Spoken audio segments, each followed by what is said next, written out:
So look at how cute this is. Is this adorable or what? I love this little bracelet.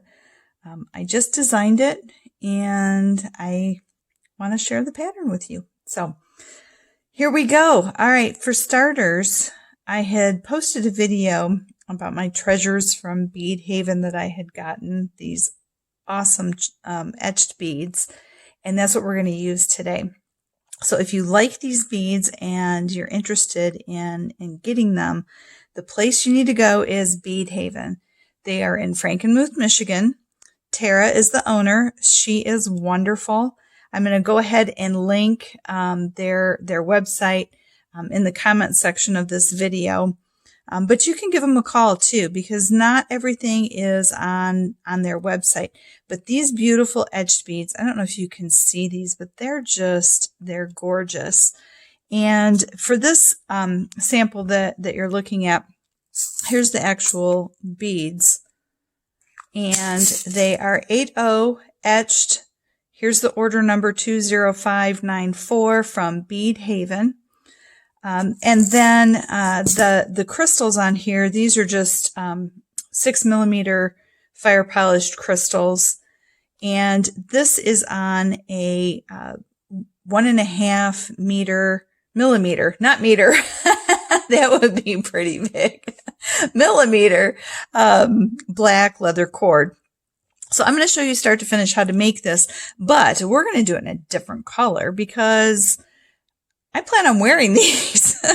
So I'm going to set this aside. The color we're going to do, check these out. Are these fun or what? I just love the color of these. They're kind of a pinky, earthy, terracotta, fleshy. I don't know. I love them. They're so pretty. Again, 8/0 etched beads 20586 from Bead Haven. And I'll put that link down in the comment section. So we have to start off first with right angle weave. And if you've never done right angle weave before, I'm not going to be taking the time to show you the concept or how to do that. So there's some great tutorials out there to teach you how to do right angle weave. I really recommend the one from Potomac Beads. I'll try and link that also in the comments of this video. Or you can just YouTube it or Google it, and there's lots of tutorials out there on that. So I'm not going to get into all the details. We are going to be using Fireline. Got my little sticker on there. I guess I could peel that off. 6 pound test. You can use 8 pound. I would not use 4 pound. It's not going to give you enough strength and girth that we need for this project, but I'm using 6. I am going to double it. You have really 2 options. You can either pass through each unit twice, or you can use double the amount of Fireline. So, using a double strength. So to start off with, you need to do a double wingspan. And a wingspan, well, it depends if you have long arms or short arms. My arms are a little short. My wingspan is about 5.5 yards. So you want a double wingspan. So we're talking like, I said yards, I meant feet, 5.5 feet. Boy, what's with me and wanting to double everything, make everything bigger today? A wingspan, a normal wingspan is about between 5 and 6 feet, depending on how long your arms are. So we're talking about 12 feet is what you want to start off with, if you're planning on only doing one pass through. Okay, so here we go. Let's find the end of this. Here it is. I'm going to go double 1, 2 wingspans, and then I'm going to cut my Fireline. I have found the easiest way to cut your Fireline is, instead of trying to, chop at it and cut it, is just pull it against your blades. So if you just give it a little bit of pressure, it usually cuts really easy. I know some people use like kids scissors or safety scissors. I just grab whatever's around. So, okay. And then to thread, I have found the easiest thing to do is to just pull the thread with your fingernails a couple times. Or if you don't have nails, You can certainly use a pair of flat nose pliers. And then I like to pinch, because the idea is to get that flat a little bit. I like to pinch between my fingers and get that thread way down in there. And then I'm going to be pushing the needle actually onto the thread. So you want to find the eye of the needle, and we're just going to push that right on up through. Sure, except my eye is smashed shut. Let's try that again. I should tell you too, I have been struggling. I have a really bad eye infection, and I don't have my contacts in. I have my glasses, which are about 4 prescriptions too old. I got it. Usually I can thread a needle way easier than that, but this one, the eye is kind of smashed. Anyway, so I don't have my contacts in. I have my glasses from like a million prescriptions ago, and which is why it's taken me so long to post any new content. I'm sorry, guys. I'd promised that I was going to do those beaded beads. I still intend on doing that. It's just going to take me a minute because I can't do that right now with my eye infection. Okay, so what I'm doing now is I need to get the needle centered on this thread. So I'm putting both my tails together, and I'm just going to hold them in my hand, and I'm going to move along this piece of fire line until I get to the needle. And once I get to the needle, then we're going to slide this needle until it's in the center of the thread. Okay, and there we've got it. It's in the center, in the middle. Okay, all right. So, and the reason why I'm doing this and why I did the double again is to give it the stability and the strength that I'm looking for. You don't have to do this way. If you want to pass through each unit twice, you certainly can do that. I'm lazy and I like to do things fast, and this is a pretty quick project, so that's why I'm doing it this way. Yes, you do run the risk of, getting a knot, and, if that happens along the way, I guess we'll deal with it. So, okay, so we're going to start off. We're going to pick up 8 beads. These units are going to contain 8 in the unit. So we've got 1, 2, 3, 4, 5, 6, 7, 8. And I'm going to move those beads down towards the tail. We do want to leave a little bit of a tail at the end for us to be able to tie off and finish. So leave it like 6 inches, 5, 6 inches should be enough. And then we're going to work back through. So you're going to come back up through all those beads to make our first right angle weave unit.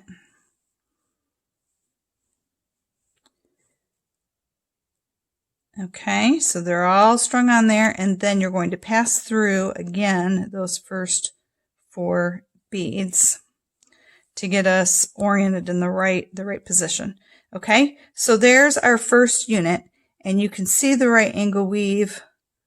Okay, you can see there's your 2 on the top, 2 on the side, bottom, and the other side. And actually, this is we're going to work in this direction across. Okay, so that's our first unit.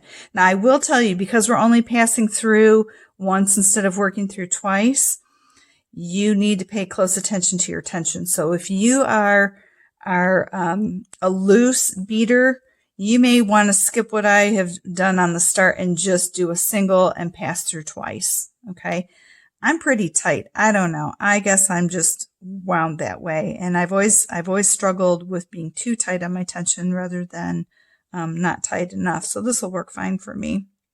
All right, so I'm going to pick up 6 beads, and I'm going to go ahead and come down through here. This will be our second unit. Boom, there it is. I got to get oriented back to the other side. So I'm going to pass through 4. So that's basically the pattern. Add 6 and then get yourself so you're oriented back around. Okay, give it a good tug. All right, so you need to do 30 of these. Okay, there's 2 down, 28 to go. I think it's boring watching people just bead and bead and bead and bead. So I'm not going to torture you all. I happen to already have. This is just like in the cooking show when they pull the finished thing out of the oven. Ta-da! Okay, so there's my 30 units. You know what? I forgot to mention too, you may want to do an overhand knot at the beginning of this right here to keep it secure. I typically don't do that, again, because I bead so tight. It's really not necessary, but a lot of people, want to do just an overhand knot right there at the beginning. All right, moving along. Here we are. So we've got 30 units. We're done with these beads, so I'm just going to kind of push those aside. I should have grabbed a second triangle, but I didn't. So we'll just push those over there. They're still kind of pretty to look at. So the next thing we need to do is we're going to string this on the cord. And I know it seems odd, like, oh, well, shouldn't you be embellishing this first?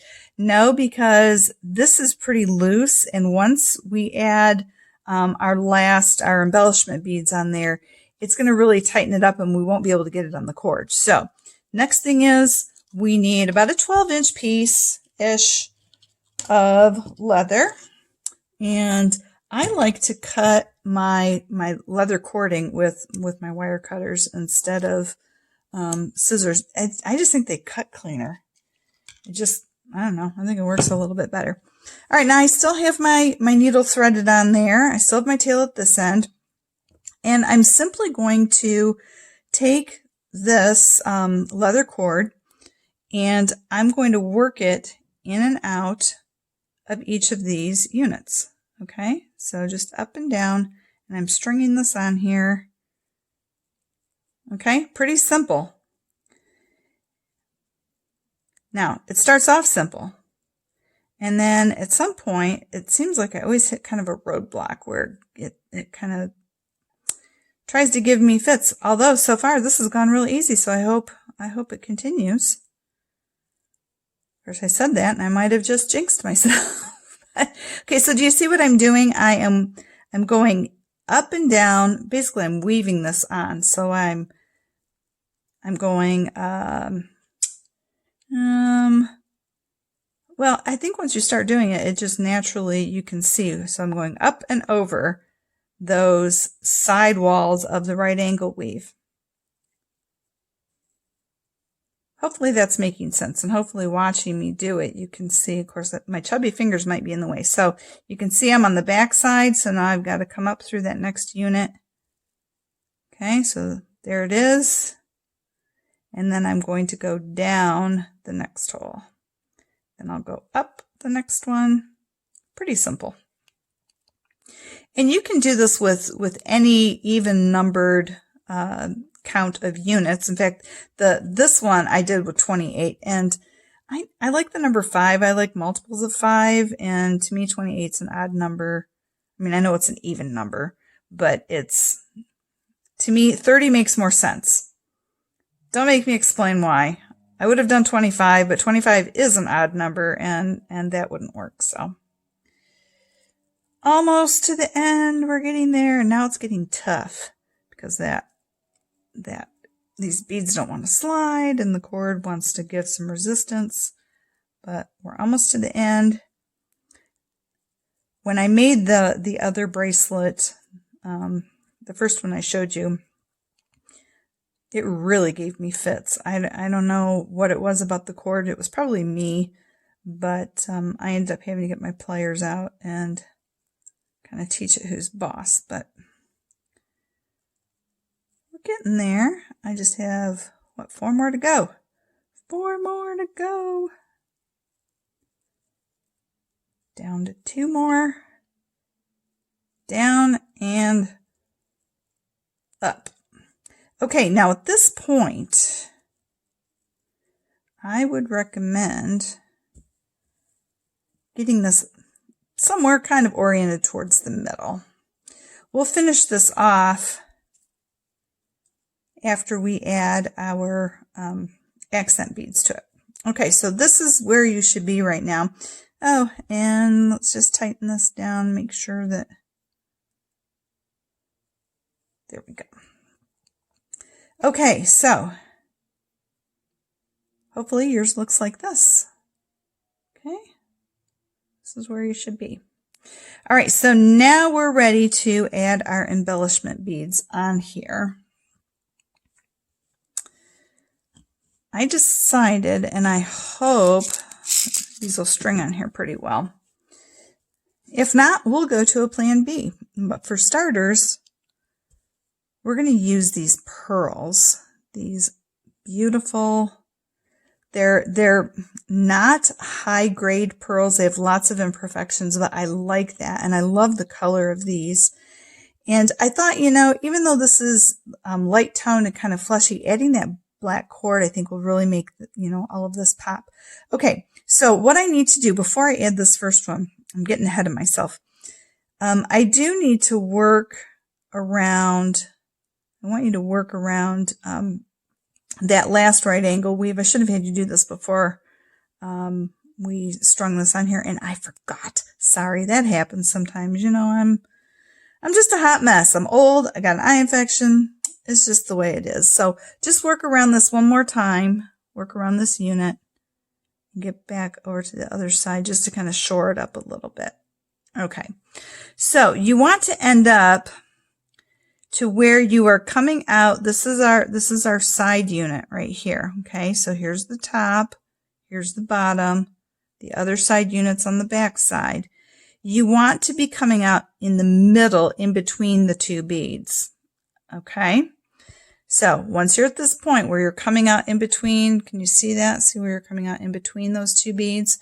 Then you're going to pick up your accent bead.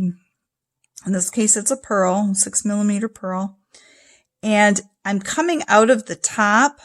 So what I want to do for this one is I'm going to come down the bottom. Okay, I'm coming down of the bottom of the other side unit. And that is going to pull that pearl right in place. Okay, now at this point, I've got to get around over to here to come out this unit right here to add my next pearl to go up this unit. So there's going to be some weaving around this right angle weave. And really, the beads are kind of there. You can follow the pattern pretty easily, but I want to show you you don't want to end up crossing over. You want to stay within the path of the units. Okay, so we're going to go down and then to the back side, because this is what's next here. Then we have to go up through the next unit. Okay, you see how I'm just twisting around. Okay, see where I'm coming out? I'm coming out of that unit right there. And I want to end up, boom, only going through the one bead to get me back on track. Okay, see how I'm coming out in between those two beads? I'm going to pick up my pearl. I came out of the top, so I want to go down through the bottom.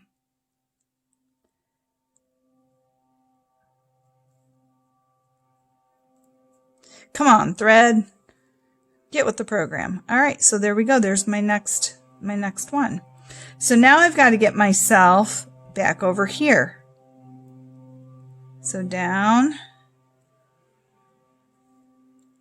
and around. Now, you could pass through here. I don't like that because I don't like having my thread show. So I guess it just depends on you if you want to shortcut it that way. You know, I talked about being lazy earlier. I wouldn't call that lazy. It's a shortcut, but I don't like that look where you've got thread sticking out. Okay, so here I am right here, ready to add my next pearl. And, you know, I try and make things look random, but making things look random is kind of hard. So, picking a different color. All right, down through this one, down. What do you think, guys? I think it's pretty. I think it's looking good. All right, so down. I'll show you one more. And then we're going to pause and I'll be back once we get this all done. So down through these two. Gotta watch that cord. Uh-oh. Yeah, sometimes you have to really pay attention too. See what I did? I put my needle through there. I don't know if you've ever done it before, but I know I have, where I made a mistake like that, got my thread caught somewhere and I didn't realize it. And, I'm just beading away on my merry way, continuing the project. And then I go back and I'm like, oh no, I screwed up, which is the worst, because then you have to make a decision. Do you frog it? Do you rip it out, rip it out back to your mistake? Do you hide it? Sometimes you can hide it. It just depends on exactly what's going on. Do you just chuck the whole thing in the trash because you're so mad? I mean, you have a decision to make. What are you going to do? Yeah, I usually don't chuck it in the trash, but I hate ripping things out. It just, it just irritates me. All right, so hopefully you are getting the idea. If you don't understand this, if it doesn't make sense to you, you can feel free to ask me a question and hopefully I can explain it to you. All right, so I will see you back here once we get all of these done. All right, see you in a minute. I am in love with this. I have to tell you, as I was working on this, I'm like, oh my gosh, I love this. I love the color combination, just with those etched beads and the pearls. I don't know. I love it. It's earthy. It's fun, blah, blah, blah. Okay. Enough gushing about the beads. So here's where you should be after you added the last one. And, I want to end this on the back side instead of the front side, because we are going to put a knot in here. And, what I am going to do is take these two tails and I'm actually going to put them through a big eye needle. If you have a big eye needle, that's great. If you don't, no big deal. You can just, put your tails through a regular needle and do it that way. I don't typically bead with a big eye needle because it's pokey on both ends and I end up stabbing myself, and nobody wants to bleed all over their projects, which is what typically happens when I use a big eye needle. But so I've got the tails in the big eye and I'm just going to string these back through to the back side. Okay, I'm going through that side unit and then back over to here. Maybe. There we are. Okay, so now we need to tie this off. And at this point, I could tie them all together, but I don't know. To me, that might compromise the integrity. So what I'm going to do instead is we're going to cut this needle off and I'm going to tie them individually. I know, for as much as I talk about shortcuts and being lazy and then I get fussy over something silly, but to me, I want this to last because I love it so much. So I'm going to take one tail from this side and one tail from this side, and I'm going to simply do a surgeon's knot, which is like a double overhand knot. So you go through once, twice, and then down, and I'm going to give it a real good snug tug. And then you're going to repeat that. Okay, so once, twice, and then give it a real snug. All right, so those are my two, and this is where I got to see what I'm doing. And then I'm going to grab onto the other two and tie those off. Okay. And this is where having an eye infection really does not help because I can't see. I think I have the two correct ones. Time will tell. If it falls apart, then I'll know I grabbed the wrong two. But I don't think that's going to happen. All right, so 1 and 2. Like a nursery rhyme, 1, 2, buckle your shoe. I'm showing my age again. Do they even do nursery rhymes with young kids anymore? I don't know. I have 3 granddaughters, and I say silly stuff to them all the time, and they seem to like it. I did teeter-totter with the youngest one, and, you know, teeter-totter, bread and water, wash your face in dirty water. And she's like, dirty water? She's like, we don't want dirty water, Grandma. It's like, yeah, well, it's a nursery rhyme. Okay, so now I'm just going to take all of these tails, run them through my big eye needle, and I'm just going to back it through my bead so that, get these through there too. There we go. Big eye needles, you know, they are very handy for just doing finish work and, you know, ending your project. And the great thing is you can string either end through. So I'm just going to back this through. Actually, I'm going to come up this side. That's what I wanted to do. Just to get those tails, you know, kind of buried. I'm going to give it a good tug, grab my thread zapper, and just zap those right off. Boom, boom, boom. All right. Done with that part. Are you loving it? I'm loving it. I just think it is the cutest thing. I think it's adorable. Okay. To finish this, we're almost done. We just have the last part to do. And that is creating, we need to get these attached together, and we're going to create our little, I forget what these are called. Loopy thingamajiggy. I tried to say clasps the other day, and I couldn't do it. I ended up saying claspices. So don't ask me the technical name. I can't remember right now. But you want to start with, probably 6 or 8 inches of cording. I'm just going to cut that off. And real simple. To start with, I am going to go ahead and tie a knot in the end of these. Just, it helps me stay oriented for where I am. So just a simple knot. I'm not going to cinch it down real tight because I may want to move it. I have pretty big wrists. So, and I don't like things, I have a big hand. My hand is pretty wide. So getting things over, I don't like to have to tug at it. So, I like to keep things a little on the big side for me. And this is definitely going to be for me because I love it. All right. So you put your 2 ends together like so. Our extra piece of cord, you're just going to have the one end sticking out. We're going to make a loop like so. Okay, so you're making a loop, and then we're just going to wind this around.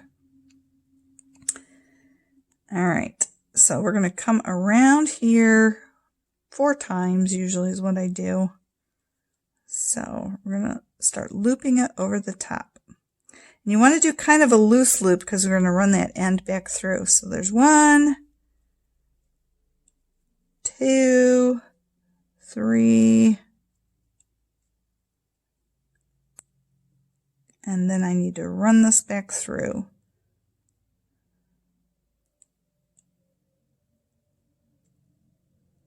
And through my loop. And where'd my other end go? There it is. See, that's why I tie knots in these, because then it helps me to stay oriented and I know where I am. It's always good to know where you are.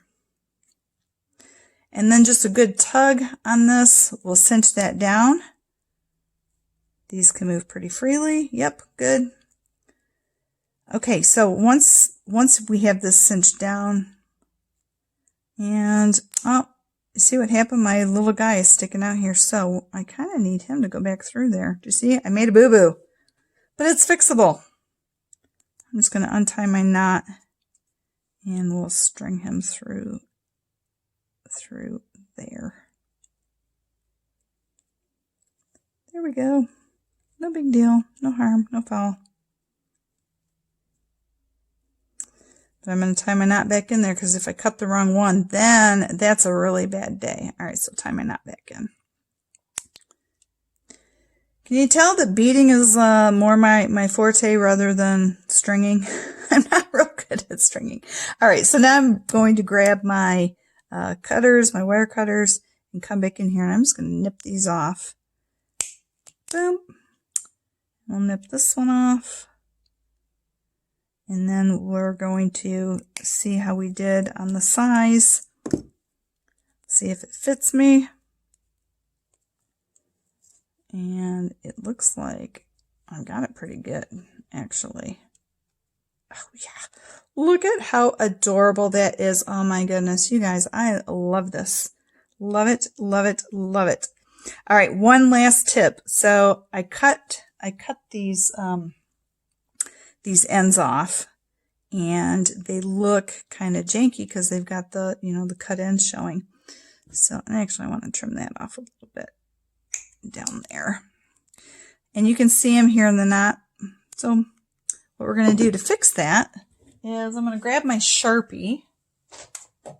And I don't know if you have a big box of Sharpies like I do, but I have this big, huge box of Sharpies, with all the different colors. I'm going to grab my black one, or if you're using a different color leather, you want to match the color up. And I'm just going to hit this, just kind of kiss it a little bit right there on the end. Just going to kiss it. That's why I call it kissing, because I'm just dabbing it. That's how I like to give the granddaughters their smooches, just little kisses. And the last one. There, does that look professional or what? Maybe not professional, but it looks pretty darn cute, and I think it is adorable. Again, I love those etched beads. I just think they're beautiful. So much dimension. I don't know if it's coming through in the camera or not, but I just love them. Those pearls, again, you could do pearls, you could do crystals, and look at these side by side, and just look at the different look of the two. Same exact pattern, same technique, the whole bit, but totally different look. All right. I hope you enjoyed this. If you did, please hit the like button. If you didn't enjoy it, well, don't hit the don't like button. Just move on. Leave me a comment. I'd love it if you started following me and subscribe. It's a pleasure as always, and happy beading.